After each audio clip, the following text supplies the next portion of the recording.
Bonjour les amis et bienvenue dans ce débrief du deuxième match de Ligue 1 pour l'Olympique Lyonnais dans cette saison 22-23 avec une victoire 4-1 pour l'OL. Un match, on peut dire, à deux visages. On a eu une première mi-temps où l'OL est parti en boulet de canon. Grâce à un pressing et on va dire une très mauvaise inspiration d'Adil Rami, Alexandre Lacazette pique le ballon et le met au fond des filets et dès la deuxième minute, l'OL mène 1-0. Pendant 10-12 minutes, franchement, on voit un OL assez séduisant, beaucoup de solidarité défensive, beaucoup de solidarité sur le pressing, mais malheureusement, le soufflet va retomber très très nettement. Et jusqu'à la fin de la mi-temps, franchement, ça a été assez calamiteux, avec un jeu, comme on le dit, en U, c'est-à-dire beaucoup de passes, mais des passes le latéral vers le central vers le latéral vers le milieu défensif, enfin bon bref. C'était vraiment pourri et ça se terminait souvent par une passe longue de Thiago Mendes qui finissait un peu n'importe où. Du coup, ce qui devait arriver arriva. Tagliafico pris sur un dribble par un attaquant de 3, commet la faute dans la surface, penalty, et donc penalty transformé par Tardieu, 1 partout à la 35e minute. L'OL aura quand même une occasion à la 41e avec Lacazette sur une très belle passe de Paqueta, mais Lacazette tire sur le gardien. Mais cette mi-temps, conclue par 1 partout, était extrêmement frustrante parce que, hormis donc les 10-12 premières minutes, on a vu un OL absolument abominable et qui nous a rappelé malheureusement les mauvaises heures de la saison passée. On ne savait pas trop à quoi s'attendre en deuxième mi-temps, on espérait évidemment une réaction, et il faut bien dire, la réaction est venue, et elle est venue de manière tonitruante, puisque dès la deuxième minute de la deuxième mi-temps, Tagliafico réussit à marquer, et donc à annuler son penalty bien pourri, sur une action bien construite, qui se termine par un tir raté de TT qui se transforme en passe décisive, donc pour Tagliafico qui porte le score à 2-1.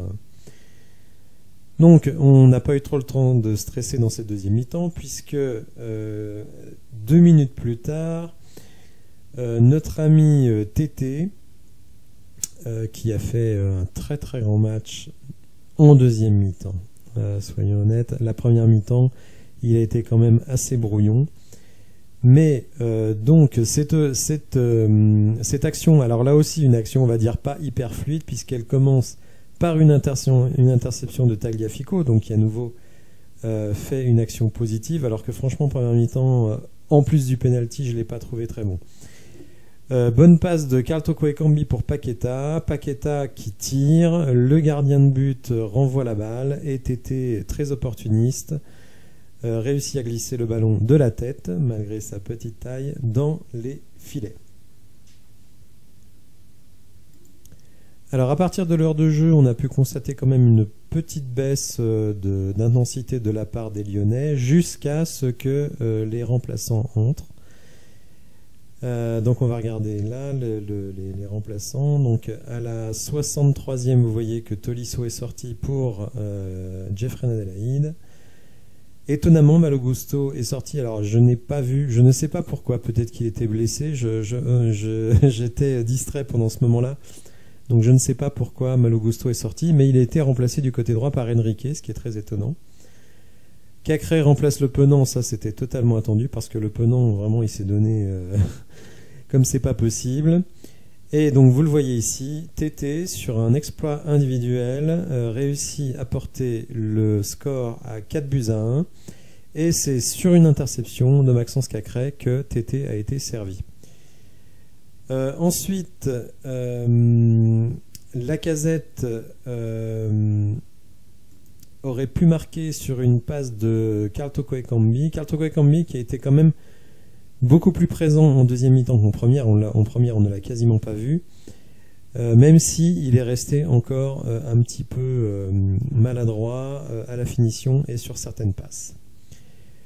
Ce qui a beaucoup changé aussi, c'est l'entrée de Ryan Cherki qui, vous voyez, il est rentré très tard, à la 86e minute, en même temps que Romain Fèvre. Et Ryan Cherki a pris des initiatives, il aurait même pu marquer puisqu'il touche la barre à la 89e minute. Il a eu une belle occasion juste avant, enfin bon, il s'est montré, il a manqué de réussite, mais franchement, il aurait pu marquer. Je trouve qu'il a plutôt mis à profit son entrée, ce qui n'est pas toujours le cas. Alors bon, effectivement, le score était déjà de 4-1, c'est toujours difficile à juger, mais je trouve qu'il a fait une entrée plutôt positive qui aurait sans doute mérité un petit but. Voilà, donc 4-1, évidemment, c'est un score très positif, puisqu'en plus, on soigne notre goal average. On savait que cette équipe de 3 était très très médiocre, puisqu'elle avait déjà encaissé 3 buts dans ses 2 premiers matchs, et elle avait perdu à chaque fois. Elle était venue avec son bus, et c'est vrai que c'est anormal qu'on soit à égalité à la mi-temps. Alors c'est pas anormal sur le déroulement du match, mais vu la différence de niveau entre les deux équipes, on ne doit pas en arriver là. Donc vous le voyez sur le graphique ici, après nos 10-12 premières minutes, comme je l'ai dit, après on a quand même eu une grosse baisse. Et 3 n'a pas eu de grosses occasions, mais on va dire a eu quelques offensives. On en a eu certaines en fin de mi-temps, mais vous voyez que là, en début de deuxième mi-temps, donc jusqu'à l'heure de jeu, on est vraiment archi dominant. Et une fois que Cacré est rentré, à nouveau des choses pas mal. Et là, c'est l'entrée de Cherki. Bon, une victoire totalement méritée et qui effectivement nous soulage un peu. C'est vrai qu'à la mi-temps, c'était quand même la soupe à la grimace. D'ailleurs, si on regarde les stats de la première mi-temps, vous voyez seulement 3 tirs, dont 2 cadrés. Une grosse chance, donc qui doit sans doute être le but. Et quand on regarde la deuxième mi-temps, 13 tirs, 6 cadrés, 6 non cadrés et 4 grosses chances. Donc vraiment un visage totalement différent en deuxième mi-temps. Du coup, l'OL repasse leader du championnat, à égalité avec le PSG. L'OL et le PSG sont les deux équipes à avoir gagné leurs 2 premiers matchs. Alors certes, pour ce qui nous concerne, mais aussi pour le PSG, face à des équipes extrêmement modestes, faut quand même pas se leurrer. Donc on ne tirera pas trop de conclusions. Simplement, on va vraiment se satisfaire de cette victoire parce que on a vu une deuxième mi-temps quand même. Alors, un peu brouillonne, mais avec des vraies velléités offensives et je trouve une disponibilité athlétique de l'équipe bien supérieure à la première mi-temps. J'ai du mal à m'expliquer qu'on ait eu une telle baisse de régime en fin de première mi-temps.